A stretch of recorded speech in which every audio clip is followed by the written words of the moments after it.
Ladies and gentlemen, what's going on? Back with another episode of the Caveman Sports. Hey, we're keeping it rolling, baby. Keeping it rolling. College football is here. Another conference preview. Here we come. Hey, a lot of people skip the small guys. I am a small guy, as you can tell. Hey, we got the Tigers. We're in the group of five. One of the best there is in the group of five. And we can't leave out the rest of the boys. That's unfair. I think, hey, if you really know ball, you can do the group of five. Well, in my opinion, I know ball. So let's get after it. We're going to go with the Conference USA. We're going to go with the heavy hitters. Just kidding. I don't really know what's going on. I haven't really paid attention to who's moving where, and it really threw me off seeing teams in the different. Like, for some reason, they switched Conference USA and Sun Belt kind of hard, and some Conference USA came to the American, of course. So let's get started. Missouri State. I I think they're the Bears. I don't know what the hell they are. They have a big bear claw in their logo, so I'm going to call them the Bears. They're in the same boat as another team in the conference. They're new to the FBS world and into the Conference USA world. Unfortunately, neither one gets to play each other, to sacrifice one another, to get that road to glory and get a win in conference play in their first year. Well, unfortunately, they it's not going to be a good year for them. They hit USC, they're going to get absolutely crushed. Get Marshall, it might be an okay game, but they're not going to win. They get SMU. That's not going to go well. But they get a familiar friend in FCS UT Martin, and honestly, it's going to be a good game. But I think that's going to be their it's going to be their only win of the year.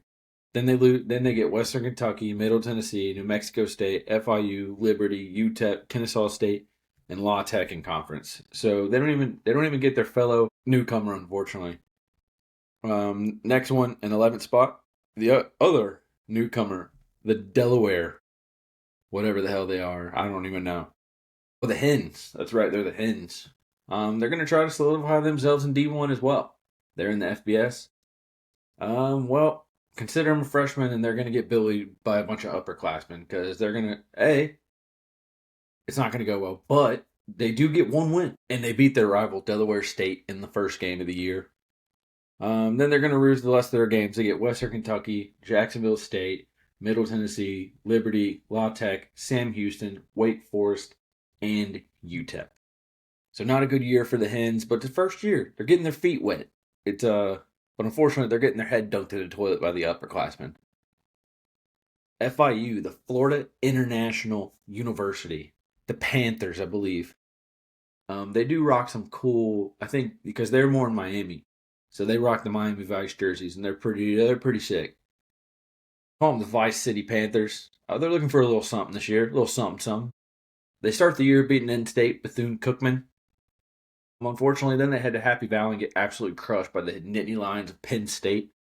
They lose their rival game, unfortunately, to the Night Owls of FAU. They start conference play, though. They get to play the freshman Delaware, so they get to dunk some heads in some toilets, give some swirlies. They get it done. Then they drop a few games. They get against Connecticut, Western Kentucky, and Kennesaw State. And then they beat the other. So then they get they get two freshmen to dunk. So they might switch it up, give this guy a little wedgie. They get Missouri State. And then they get Middle Tennessee. They actually win it against Middle Tennessee.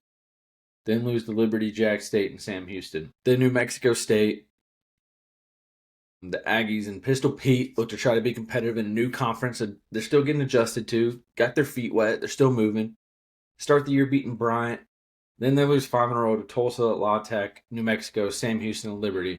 They then end the skid against freshman Missouri State. Then they go on another little skid against Western Kentucky, Kennesaw State, Tennessee, and UTEP.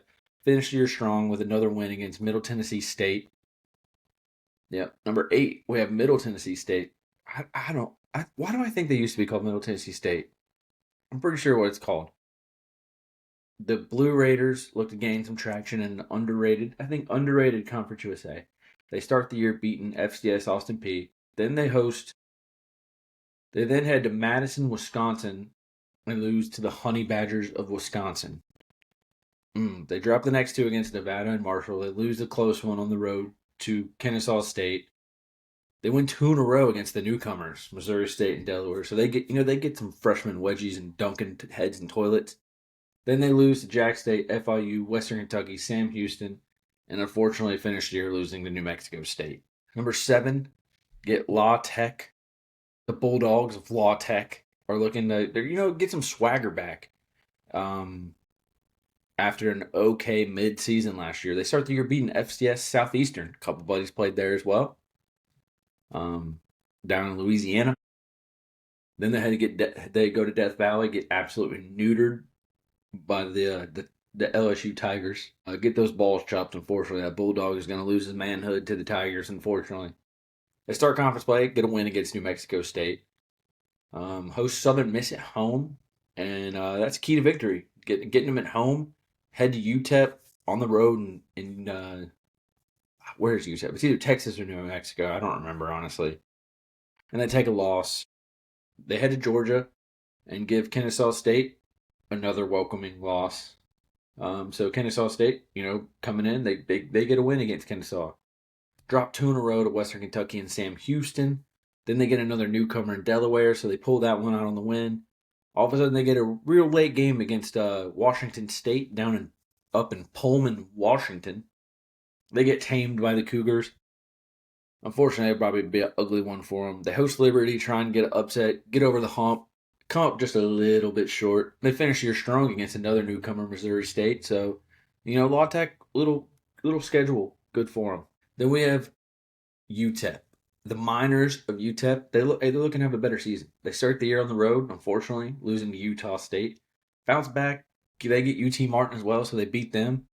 Drop 2 in a row. They get Texas and Louisiana Monroe. That the Louisiana Monroe game will kind of be a toss up. I think they're on the road, so I don't think it's working out in their favor. If it was at home, I'd give it the edge to UTEP, but on the road, Warhawks get it done. Start conference play with a home win versus La Tech, though. They dropped 4 in a row to Liberty, Sam Houston, Kennesaw State, and Jack State. They win 3 in a row to close out the season against Missouri State, New Mexico State, and Delaware. So 2 newcomers. They're dunking their heads in the toilets, giving the freshmen their upperclassmen treatment. And number 5, the boys got their feet wet. Surprising year 1, so I think they're going to run right into it. Kennesaw State at number 5. The Great Horned Owls head into their second season of Division I football after an impressive first year. Yeah, they didn't make a bowl game, but they won several conference games, and so I think they can only get better. I think their schedule's a little easier and leans more towards progress for them for sure.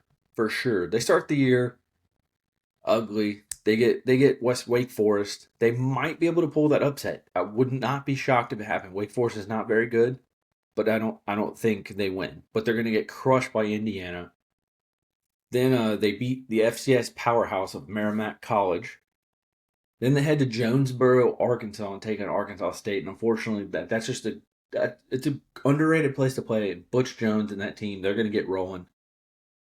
Watch out for them in the Sun Belt this year, or what they call it, the Fun Belt. They lose to La Tech at home. Then they head to Miami in the Party City to take on FIU. Unfortunately, they lose that game. Miami is too much of a party. Oh, sorry. Then we get a couple wins in a row. We get UTEP, we get New Mexico State. Then unfortunately, we drop a stinker to Jacksonville State. Then they get the conference newcomer Missouri State. So then they're sophomores, but they get to bully the freshmen too. That's just how it works sometimes.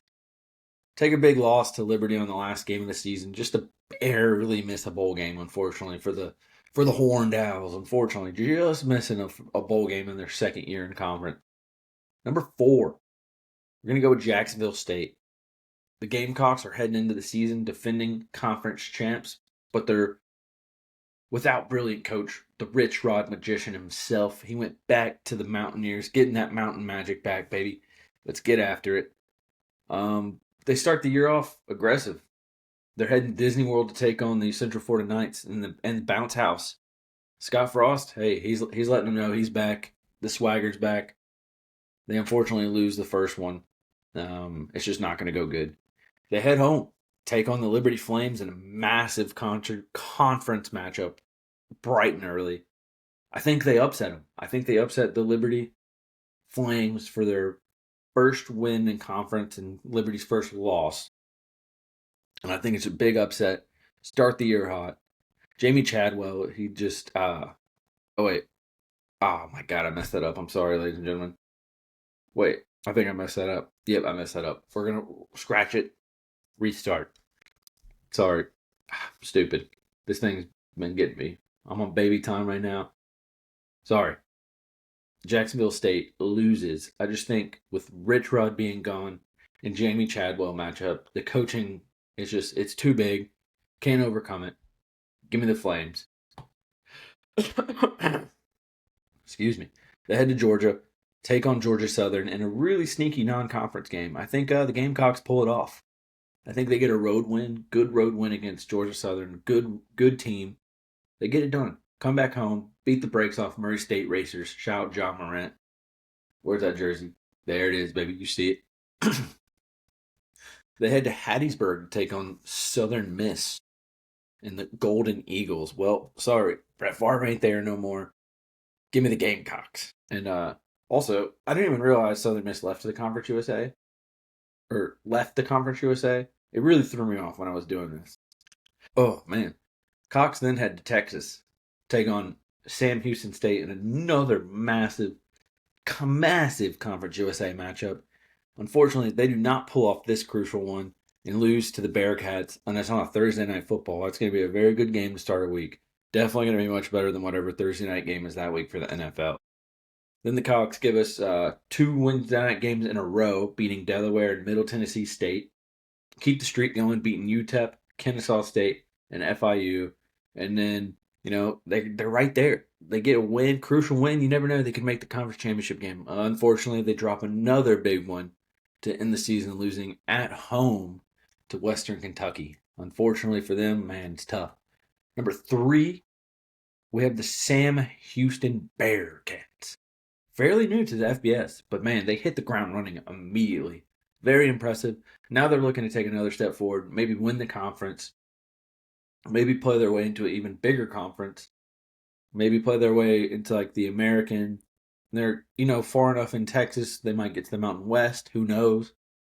They start the year traveling to the Western Kentucky Hilltoppers. Very, very huge game to start the year. Week 0. Unfortunately, just big game on the road. They lose tight one on the road, and maybe 1-2 score game. Then all of a sudden they host the UNLV Rebels. It's going to be an extreme shootout, honestly. After watching the UNLV game, I'm not 100%. I'm not as confident as them. This backup quarterback way better than Orgy. And it's so funny because he was like, 5-star guy, Michigan. Anytime you see those guys go to smaller schools, you expect huge things. I didn't have confidence in, but I did have confidence in, I think it's Caldera that came for Virginia. He balled out. And then it was funny. They put in Orgy, and then it didn't go too well again. So it's Caldera. I'm sorry, Dan Mullen. Just give it up on him. He can come in and run goal line sets and run, but that's about all he can do. I would still give UNLV the edge in here just because Dan Mullen's the head coach. Another good Friday night game. I mean, we got to love these smaller conferences giving us games like midweek up until Saturday. And they're usually always bangers. I know some people don't watch them, but dude, they're always such good games usually. Then we travel to Hawaii. The Bearcats do take on the Rainbow Warriors. They got a little crazy guy at quarterback, little lefty. And then crazy story, Hawaii's kicker he's Japanese, lived in Tokyo, came to the US for a vacation, went to an NFL game, taught himself how to kick, and then now he's the kicker for Hawaii. And he hit a game-winning field goal the other day in week 0. I know we're a little behind, guys, but again, we're running on baby time. And I've been taking my time cooking up these predictions, so it's just when I got time to do it is now, and we're getting it done. But the only game we didn't get right is Hawaii upsetting Stanford. But I think they beat the Rainbow Warriors pretty easily. Then we head over to Austin, Texas to take on the Longhorns. That's just not going to go well. But luckily, we get a bye week after.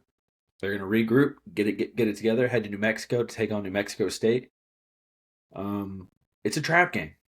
They get Jacksonville State the next week, but I think they still walk away with it. It's going to be a much tighter game than it should be, but they walk away with the win.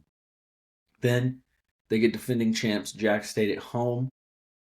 They take the win. It's going to be a classic dogfight game. I think it's going to be really good. Without Rich Rod, I just give me the advantage to Sam Houston. They're really wanting to take that step forward. The game's at home. I just don't see them losing the game. It's going to be very good, though. Then we get UTEP and La Tech. That's going to be pretty fairly wins. Then we head to Corvallis and take on the Beavers of Oregon State.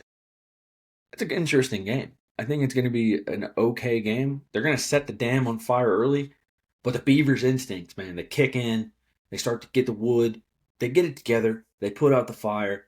Oregon State comes back, wins the game, unfortunately. Heartbreaker for the Bearcats. Bearcats finish the season strong, beating Delaware, Middle Tennessee, and FIU. So very, very good. I think this is third year in FBS football. Just missed out on conference title game, unfortunately. So second spot, we have the Western Kentucky Hilltoppers. Hilltoppers of Western Kentucky. Hey, we look to win the Conference USA again. And they have a very good chance of doing so. Tyson Helton, man, he's good coach. Looks to keep the program rolling. He could very well move on to several jobs that are going to open up this year. I think several jobs are going to open up. And it's even going to be like teams like that aren't like too crazy big um in the Power 4 or 5. I don't know what they call it. I think it's Power 4 now. But we get going.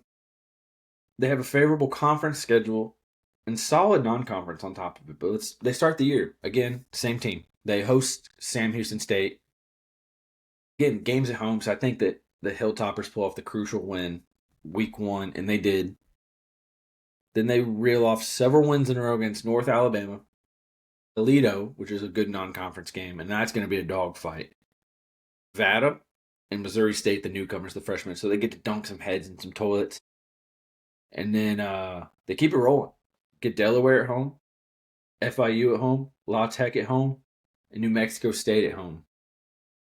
They play it really, really tight one at home against the Middle Tennessee State Blue Raiders. I forgot what they're called. I think it's the something Raiders. Dude, at this point, they're rolling.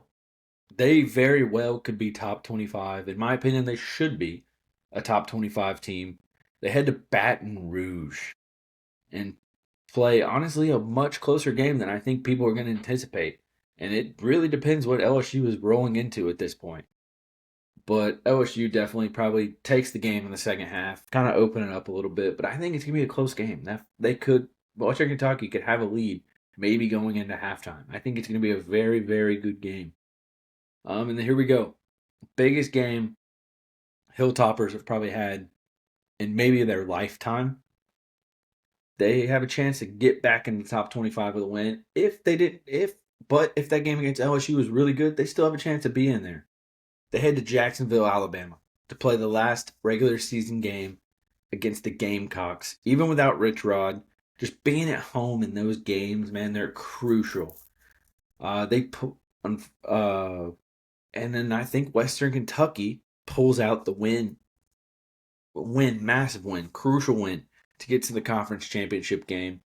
And let's see who they're going to face. Number 1 team is going to be the Liberty Flames. Yep, you hear it, ladies and gentlemen. Liberty Flames.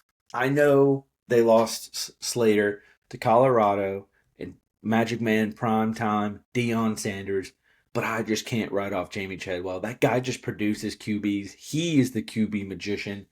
He just makes them explode. I mean, we had Slater. We had Malik Willis. You had what's his name? Grayson McCall at Coastal Carolina. Man, just give me Jamie Chadwell all day long. Or wait, no, Malik Willis was probably with Hugh Freeze, actually. Sorry. Or maybe he had 1 year. I can't remember. But I think Malik Willis was actually Hugh Freeze's Liberty. So that's on me, guys. But they get a kid from UNC, pretty talented. I think he's going to run with them hard. With their schedule, fairly easy. They're my favorites to win the conference. Of course, they're number 1. Start week 1, beat the crap out of Maine. They go on the road to Jack State the following week. I think they take care of them just because Chadwell is such a good coach and Rich Rod's gone. That magic kind of left. They're trying to rebuild. Early matchup. I just think give me Jamie Chadwell and the Flames in an early game. He's just one of the better coaches. And if Liberty do end up finishing really good record this year, we could see Chadwell make that jump. But at the same time, I thought he would make it from Coastal Carolina. I didn't think Liberty was too much. I mean, maybe a touch bigger jump, but I think he could really make that jump into like maybe the American or like a Big 12. Then all of a sudden we go on the road to Bowling Green and get a victory. They get James Madison at home in a huge non-conference game, huge for the like group of five, massive, massive game. It's really a coin flip, but again, give me the coaching edge, give me Chadwell, and give me the Flames. And I think Liberty finishes undefeated. They beat Old Dominion, UTEP, New Mexico State, Delaware, Missouri State, FIU, La Tech, and Kennesaw State. Again, a very easy schedule. They only have one decent opponent in conference that was like near the top, and it was Rich Rod who left in the Jacksonville State. So man, give me Liberty, and then give me the Liberty Flames to win the conference championship as well and have a chance to maybe make the playoff. I just don't know with that week of a schedule. And honestly, I think James Madison has a chance to upset them as well. So if they lose to James Madison, they have no shot. But if they go undefeated, they have a shot. It's up to how many losses Tulane or someone from the American has. I think the American maybe with two losses can sneak in there. If they have one, I think they're in. And then the Mountain West. It's up to Boise State and UNLV in my opinion. They can't have more than one loss though. In my opinion, they just can't. So here we go, another Conference USA. We gotta show love to the small teams because our team is one of those. So appreciate y'all. God bless y'all. Hope you're enjoying the content. Hey, we're pulling them all out on TikTok, YouTube, Spotify. Appreciate y'all. Drop a like, drop a follow. Appreciate y'all. Love you.